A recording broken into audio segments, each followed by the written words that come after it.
The subject that we're going to look at now is really the roots of the Second World War in Europe. And of course, when you study the emergence of the Second World War in Europe, the things you must consider are really the emergence of fascism, particularly fascism in Germany.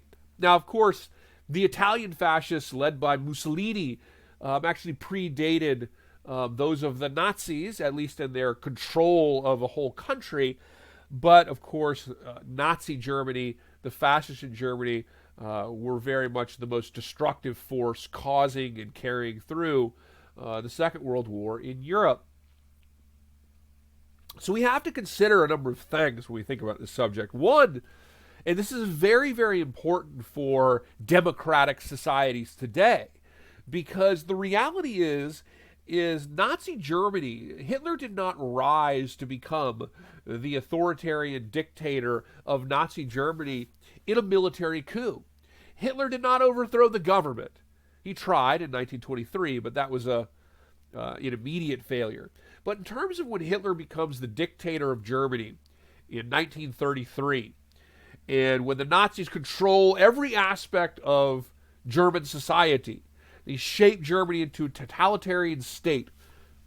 It's really important to understand that that all came out of a democratic state. The Nazis ran for political office. They won political office. Hitler was appointed via the Constitution of Weimar Germany, the Weimar Republic, to the position of Chancellor. Now, the Nazis were a militaristic, chauvinistic movement, so they had a paramilitary sort of group known as the SA, and they certainly harassed people at polling stations. They beat people up. They engaged in, mob violence, so there's that as well. However, the reality is that the fascists in Germany, Nazi Germany, came to control Germany with authoritarian might through a democratic system of governance. For this reason, it's really important for Western civilization today and democracies all over the world to understand how that can happen. How could a democratic system with a constitution, with elections, with principles for civil liberties and these types of things, a democratic society in Weimar Germany that had a feminist movement, a democratic society in Weimar Germany in the 1920s that was on the core or at the forefront of huge progressive educational systems, democracy in Weimar Germany that was in many cases on the cutting edge in art and in theater. How could a democratic society such as that witness the rise of a totalitarian fascist movement that would perpetuate or perpetrate the worst crimes in human history? That's a very important question for democracies to ask, to understand how that happened, so that they can be vigilant and prevent the development of something like this in the future. Here you see, of course, a fascist burning books. The fascists sought very, very much to control information, to control knowledge, to control the information that people consumed, because information, the writings of books, the people that were allowed to communicate, provided information that the fascist state believed were a threat to its power. And of course, we know Nazi Germany as a fascist state was fundamentally racist and anti-Semitic, particularly. And so many of the works that were burned and destroyed were considered the works of Jewish people, of Jewish knowledge. Einstein's works were burned in fires such as this. Sigmund Freud had works burned in this way. Other thinkers like Karl Marx's works, of course, would have been thrown into the flames as the fascists and the Nazis sought to go to great lengths to control the information that people consumed and thereby control the population. As we introduce this subject, we must consider why study World War II. Why should we study the Second World War? To begin with, we should also start to understand that the Second World War is the most destructive event in human history. It's a war that witnessed the death of some 50 million people. When the war was over in 1945, between the Soviet Union and Germany, there were 50 million people that were homeless. It's a massive catastrophe. Cities were destroyed. There's 11 million people murdered in the Nazi Holocaust. 6 to 7 million of those were Jewish individuals, many Slavic individuals, individuals from Poland, Ukraine, prisoners of war, murdered in the Nazi Holocaust. So this is a massively destructive event. Why should we study this? There's a couple of reasons. On the one hand, one of the reasons to study the Second World War has to do with international relations sense. So we're talking about the foreign policies of countries like the United States or Great Britain or France or otherwise. You see, in the 1930s, when Nazi Germany, when Hitler and the fascists were rising to power, exerting intense anti-Semitism on its populations through the passage of things like the Nuremberg laws, which restricted the civic liberties of Jewish individuals by barring them from jobs like lawyers or doctors or university professors or and so on, to the formation of the concentration camps in Germany. The world knew that this was going on, and it didn't do anything. The United States, the British, the French did nothing to stop it. Even after Hitler was very well and true in militarizing, even after the fascists in Germany were forming a massive military and threatening to overrun Western Europe, the British, the French, and the United States did nothing. They appeased Hitler. These are sometimes called the lessons of Munich. And we'll talk more about the Munich conference in subsequent lectures. But just know that the lessons of Munich refers to the appeasement of Hitler.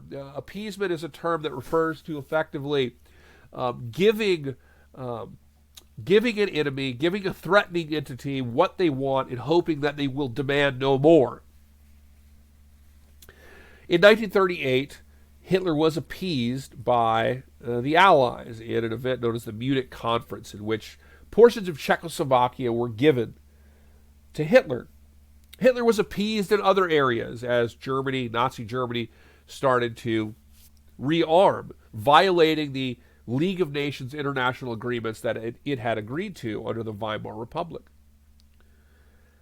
The lesson for this, for future relations, international relations, particularly for countries like the United States, was to never be unprepared and never appease a potentially aggressive authoritarian regime. And so after World War II, you see a United States that is robustly and globally prepared to deal with potential threats to its security or to the human rights of others, because of the lessons of Munich, because the ramifications of appeasing Hitler was a massive catastrophe that is really beyond any of our comprehension. And while Nazi Germany was defeated, the full scale of the destruction to civilians, to cities, to economies was fully realized, and the war lasted until 1945. So the international relations lessons are: be prepared. Do not stand on the sidelines while a potential military regime seeks to potentially overrun regions. Other reasons: the expansion of the United States as a world power, heightened understandings of human rights. World War II ends with the Nuremberg trials, the trials of the top Nazi perpetrators of the Holocaust, as well as a myriad of lower-level trials against those complicit in the Holocaust. So kind of understanding crimes against humanity, human rights, is very much a result of this. And connected to the lessons of Munich, the drawbacks of isolationism, understanding fascism and totalitarianism, particularly how fascism might rise in a democratic nation, The emergence of the nuclear era is a reason to understand this period of time. Understanding the destructive role that race has played in history as well. And of course, we can look at this from the standpoint of of World War II jump-starting civil rights movements in the United States, with the women's movement and the civil rights movement in the United States. But we can also look at, and this is a good paper topic, by the way, you can look at World War II and say World War II was the most destructive realization of the pseudoscience of race that justified imperialism and colonialism. The Nazis had really no original ideas. They got all of their ideas from other writers that predated them.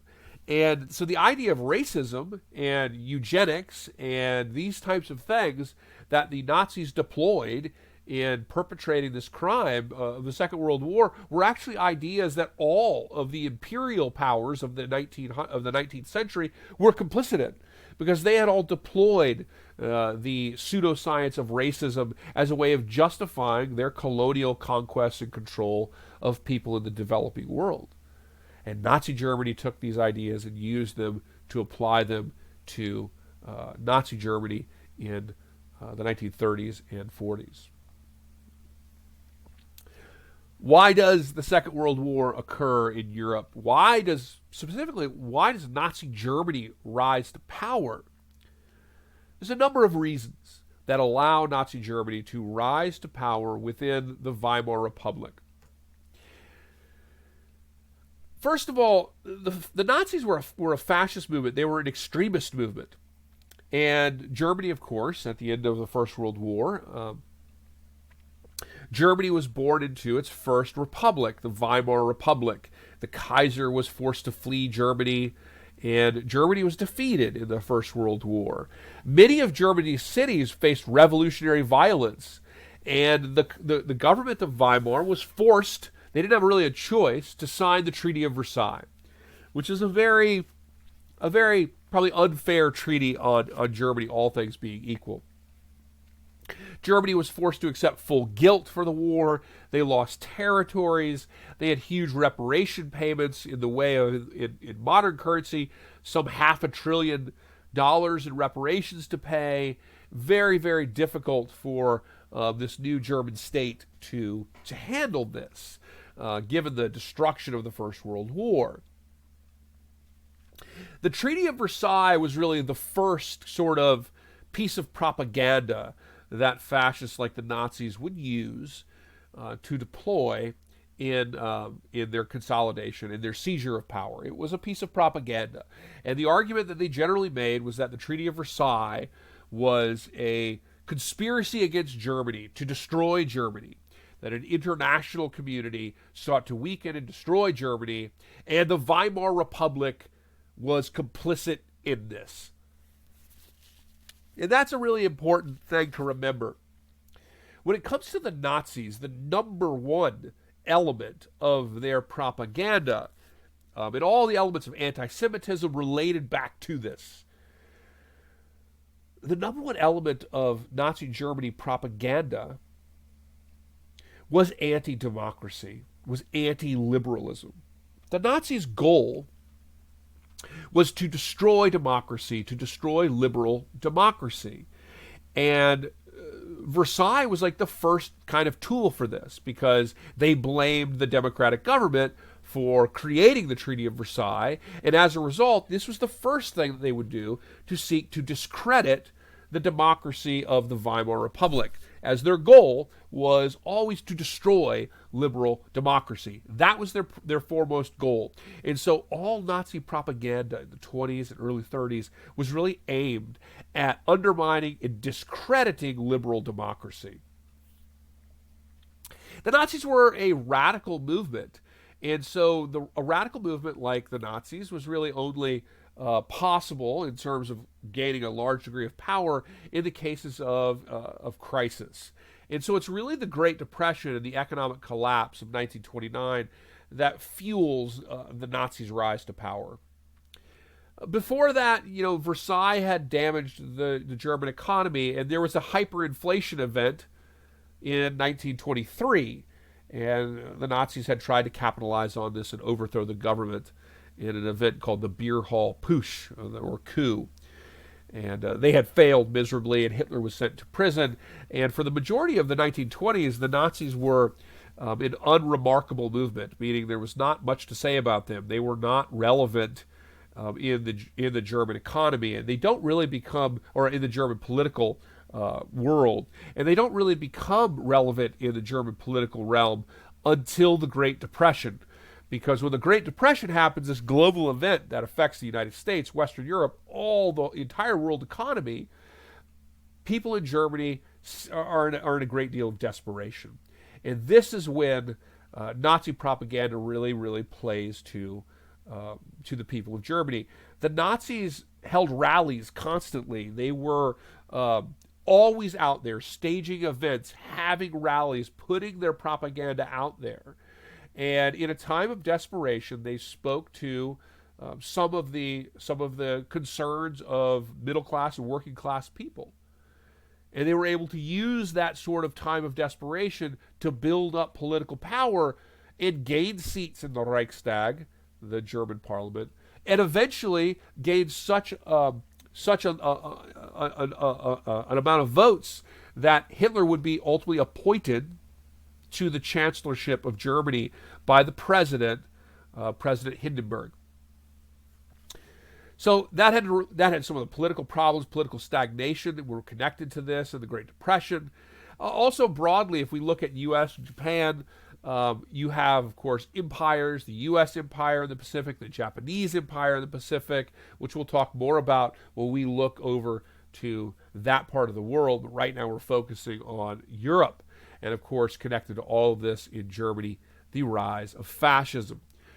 So what is fascism? Here you see Hitler and Mussolini from the late 30s.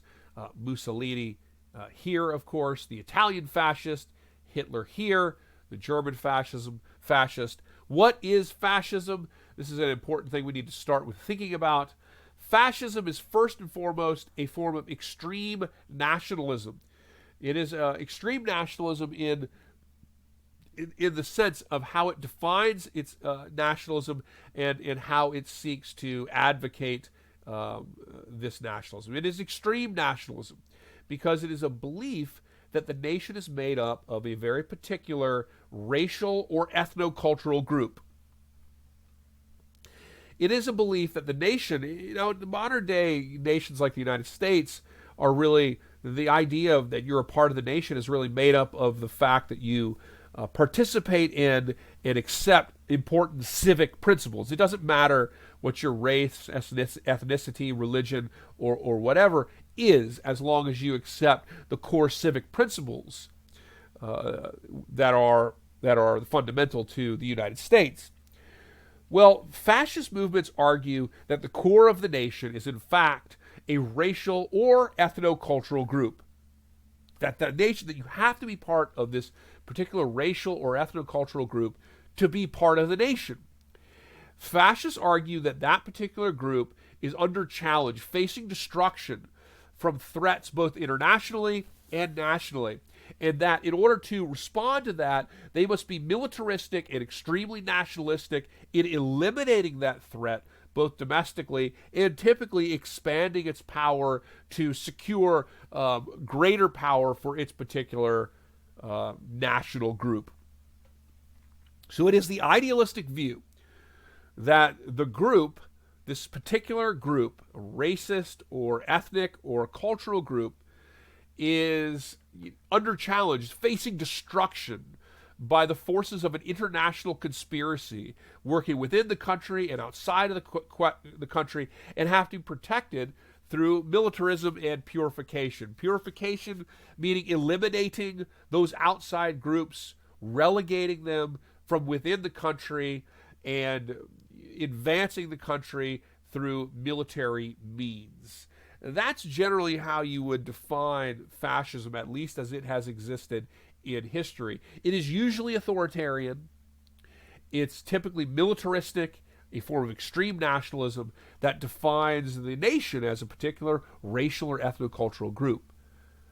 facing destruction at the hands of a domestic and international conspiracy, and thereby it must be purified, preserved, and advanced through means that repress people's civil liberties at home and militaristically expand abroad.